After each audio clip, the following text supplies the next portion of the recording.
Welcome, guys and girls and children of all ages and drinking styles. Tonight we got a thought process that we're in the middle of. Basically is what we got is mercury vapor ballast. This is the ballast, this is the ballast. They sit up, they're them lights that hang, they're usually pretty high, and they, these are the bulbs anyway. They're just really cool bulbs. They're old.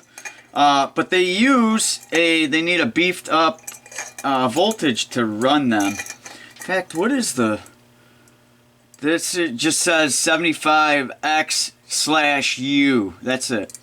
Doesn't say the voltage on it. I want to say 250, I believe, or 270, something like that. 240, 270, 250, I don't, yeah, right around that. And this way they do it, you've got basically your line voltage, you know, you plug in the wall, and here's your black and your white. And once you hook them up, it runs it through the transformer, and there's more windings on the one side than there is the other. And through the induction process and all kinds of transformer theory, it comes out with a higher voltage to spark this big old nasty lamp right here. And that's what you got. Is a very bright bulb, and that will be it in the center. It's in a vacuum seal, and Thomas Edison made them, and he was a true hack / pioneer. He stole more than half of his invention, but beside the point, Westinghouse was the man. Cough lately. Hope it's not what's going on. Basically, this kind of breaks it down real quick. Anyhow, if you take a look here, if I can get it so it makes sense to you, your black and your white go in just like you're plugging in the wall. You know, your black and your white, and what comes out is a higher voltage than because you're induced through these coils, and that's how it works pretty much to strike them bulbs. Obviously, because the gas is inside that bulb. Well, that thing won't even move. So I guess I'll hold it, do it the old way there. So the gas is inside the bulb, then strike, and then you got your bulb. I don't think there's a starter on these. I think they're just fancy, which the starter is, it's a bi piece of metal. It's not sexually bisexual, nothing to do with that. It's two different pieces of metal on each side of a little piece of, in the one piece of metal. So if this is the bi one here, right, and then you have just a piece of steel here, and they're put together. Well, the one on this side, because it's a bi material, it's a lighter material, once it's heated, it's gonna want to flex. Once you run current through it, it's gonna heat, and then it's gonna flex.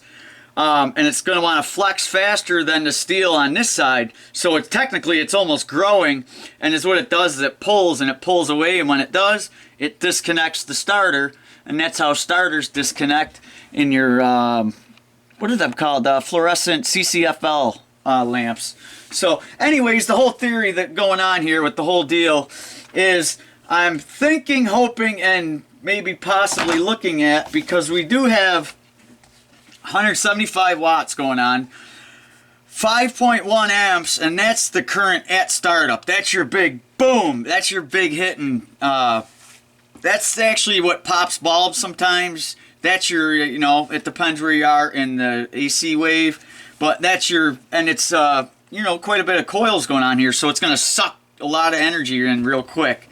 And that's going to be your hit right off the bat is 5.1 amps, and then it'll settle in right around running temperature, and it goes with heating up and how long it takes to heat up and how cold it is, whole bunch of jazz like that, and temperature theory going on with it. 2.7 amps is typical running, and basically what I'm thinking, so we got basically one coil and two coils, and these are strapped together. As you can see, the wire comes from underneath this one over into here, and I'll get you zoomed in so you can really get a good look at this, because it is kind of important. So What do I got the point with? How about trusty old pointer? So if you see, the coil comes right out of the bottom here. If I can point on it, right there. It's hard with the reflection. See, it comes out right there. Grr. And then it runs right here over to this tab. Wraps around this right here, this little bunion.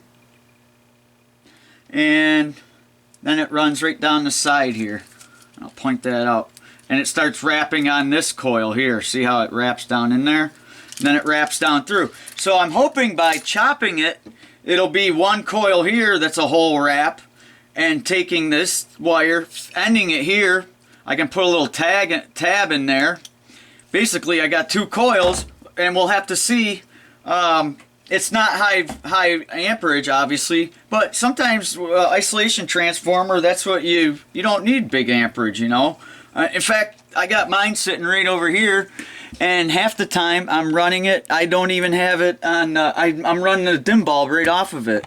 I got it, I'll have to show you the setup here, because I don't know if anyone really cares, but so here's the isolation transformer. It was an old ballast deal and a whole bunch of fancy stuff going on with the capacitor. It was bringing the voltage up to, what was it, 293 volts.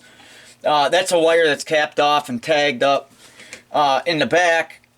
And basically I pulled the other wire that was connected, that was winding through, and found out that it's actually separated. The windings in there, they're not wound together. Remember, it's enameled copper wire. So they're not touching each other. There's no galvanic connection. And that's what you want. And the nice part about these is the only thing that's really connecting them is the induction that happens when you put current into these coils, because of the metal plates here. With the metal, kind of like the magnet theory.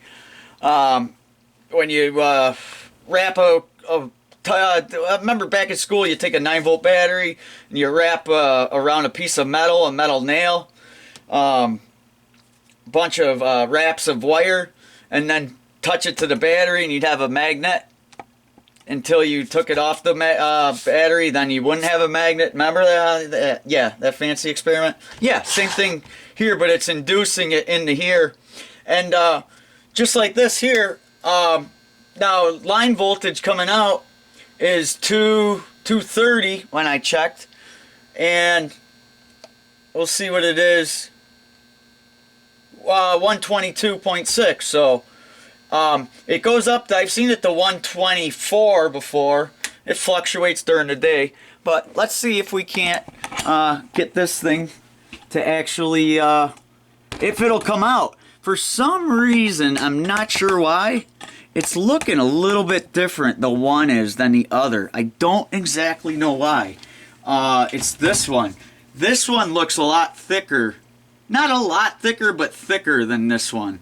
So it might affect, if I go from 122 that I'm putting into it, it might drop it down to 115, 110, depends, you know.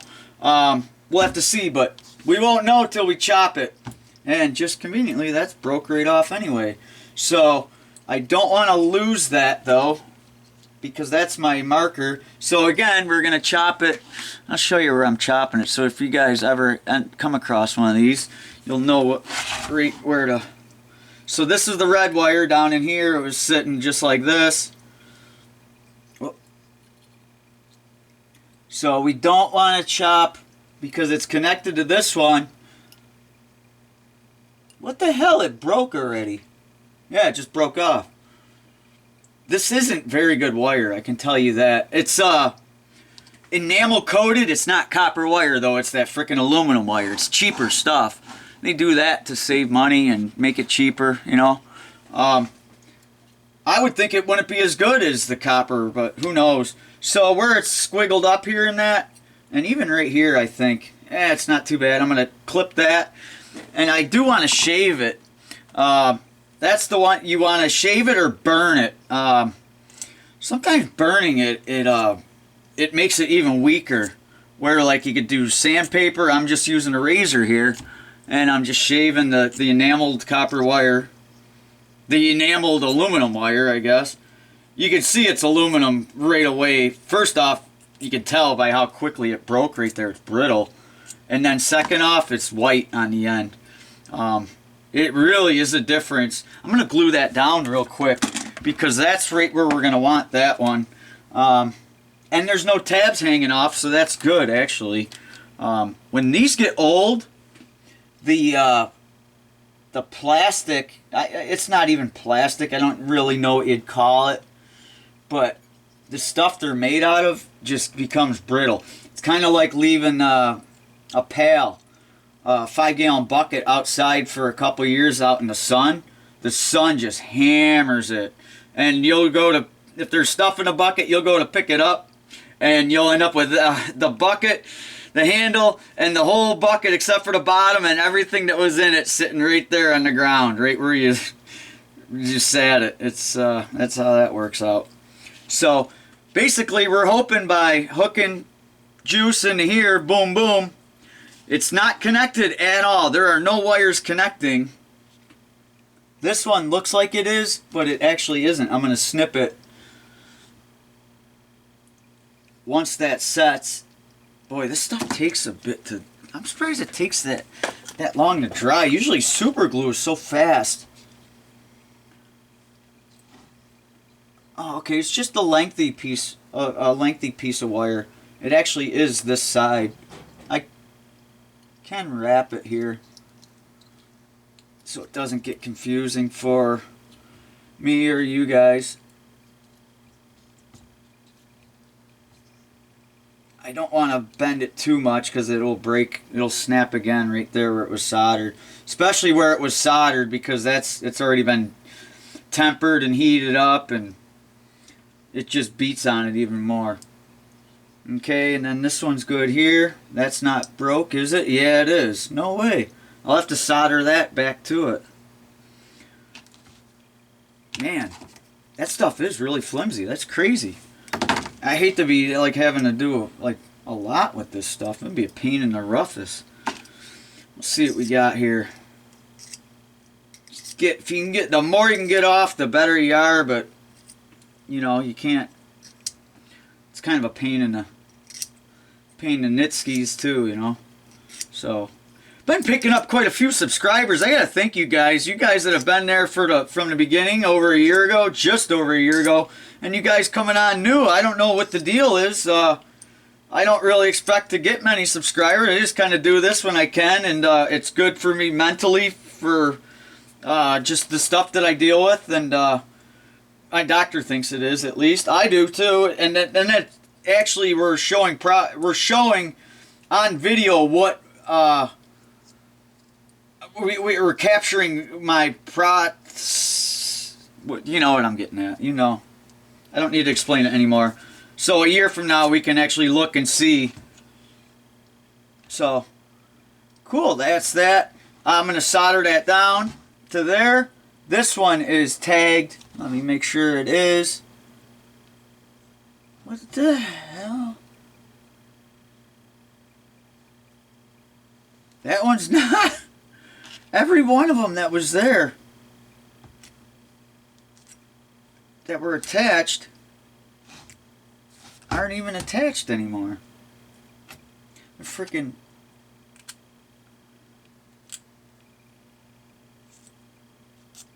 Boy, I think it would make a big difference if you had aluminum going through it instead of copper, but it must not, because, well, who knows? I don't know. Because the wonderful things she does. Alright, spin that around.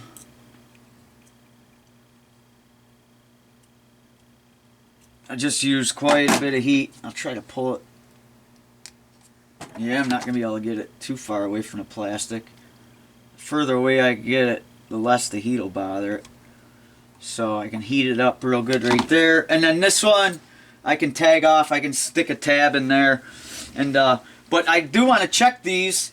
Let me get this heated up and rolling. Get some I tell you, the best thing you could do for yourself if you're into soldering and doing electronics work is find yourself some good flux. I've tried all kinds. You can see this stuff's red, and this is actually two different kinds. There's a paste there, and there's more of a jelly type there, real squishy stuff here. This stuff, I don't know where I got it, when, anything. Just says regular paste flux. Show you guys, but man, is that stuff nice.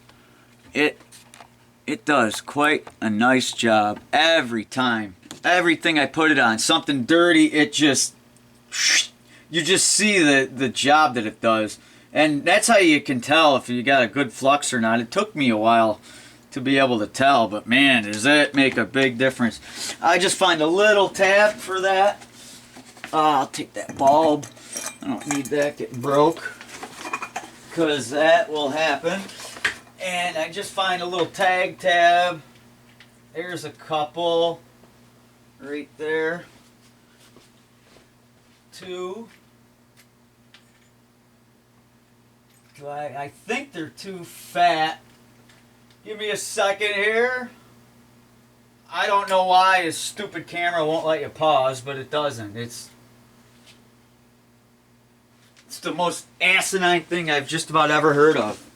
There's absolutely no pause button, nothing. So, fuck them. And shave that. I thought I did, but sometimes you gotta go around it a couple times. And we'll loop it out here. And we'll get it try as far away from the tab as we can. Hopefully it'll slide down in there. And it's... God damn it. Fucking bitch.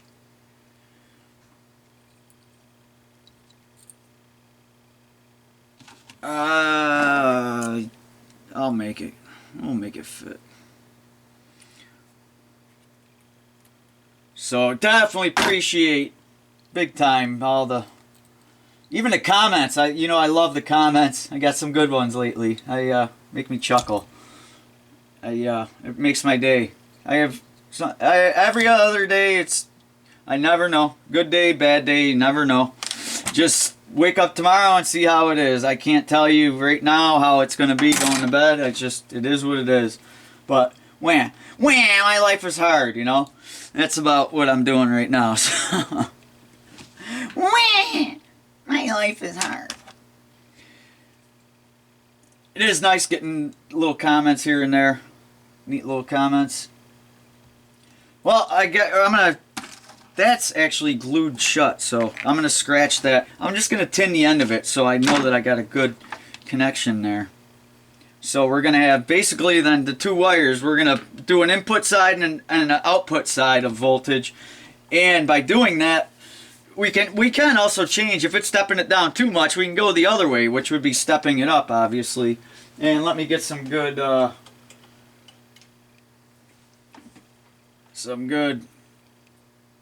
solder. Solder, I think it's called. I don't remember. You gotta burn on it pretty good because this stuff is stubborn. Might have to get out my my straight iron.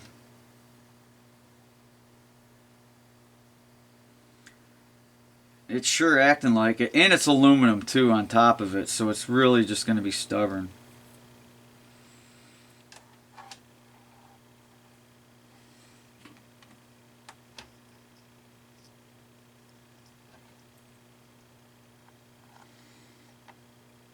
Get on there.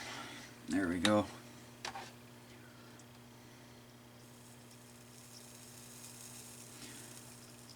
Just tinning the ends. I tin the ends of every wire that I'm always clamping onto them, and sometimes clamp on them so many times it actually kind of pulls them apart, and you got to tin them. I try to tin like two sides because it seems if you just do one side, it's always uneven. So I try to kind of go on both sides, that way you get it.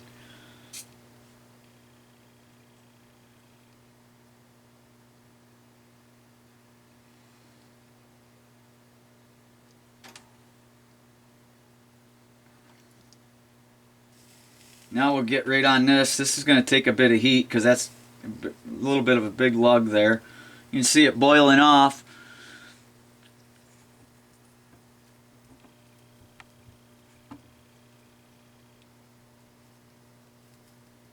Get on there.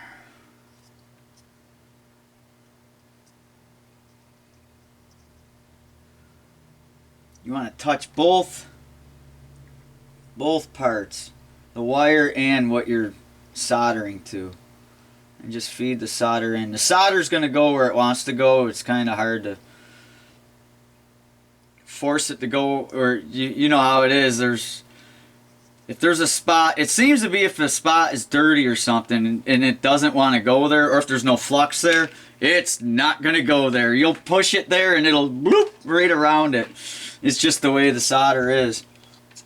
It's neat like that. That one's attached good. We'll get this one more time. Let me put a little more shine box on it.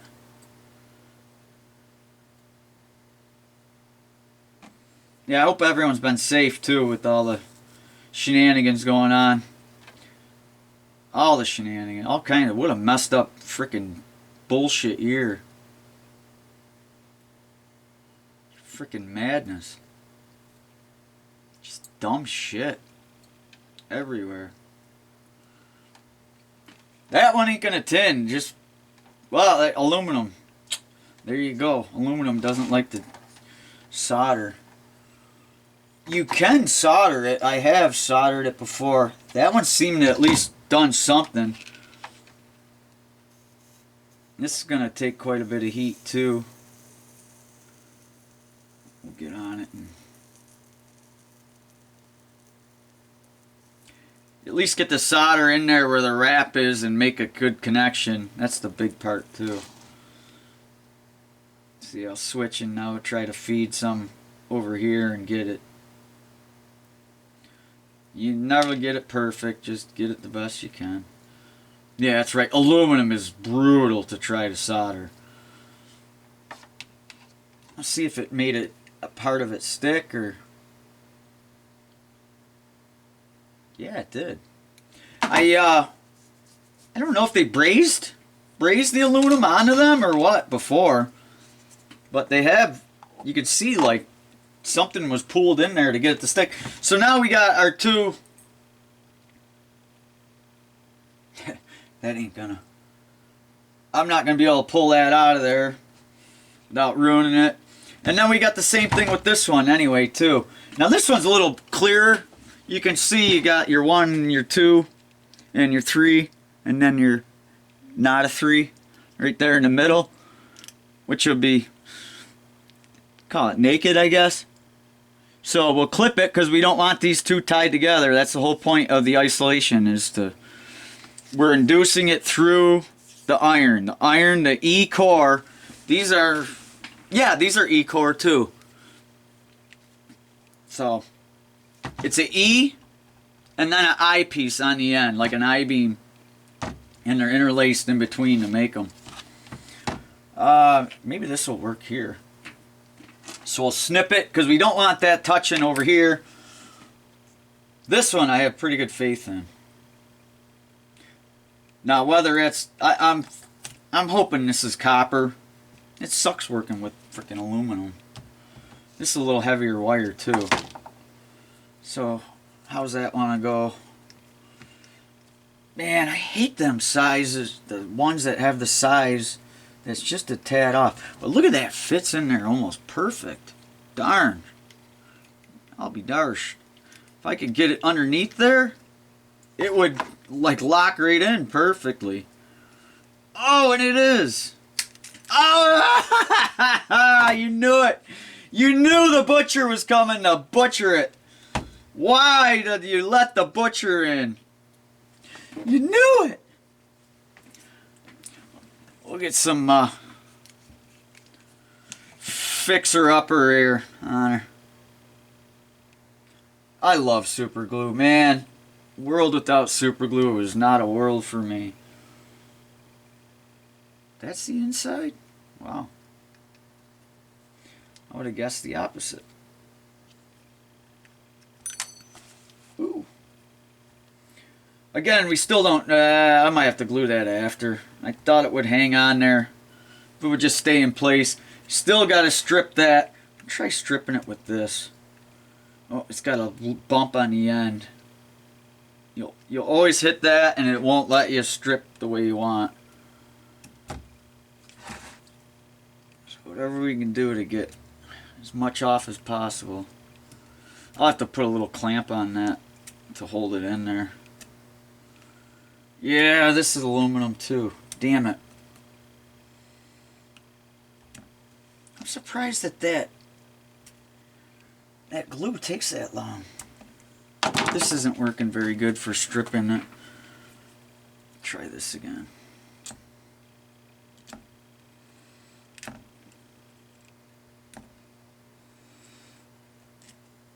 This thing's quite sharp. I just don't want to prick myself with the end of it. I think that's pretty good. And I got a little clamp right here that'll hold that on. I don't want it to harden up a layer of super glue and then have to go over it again. I think this will hold it. Oh, it's too tight. Damn. This is gonna be a butcher job. You know, that can stay there for now. As long as I can get on this piece.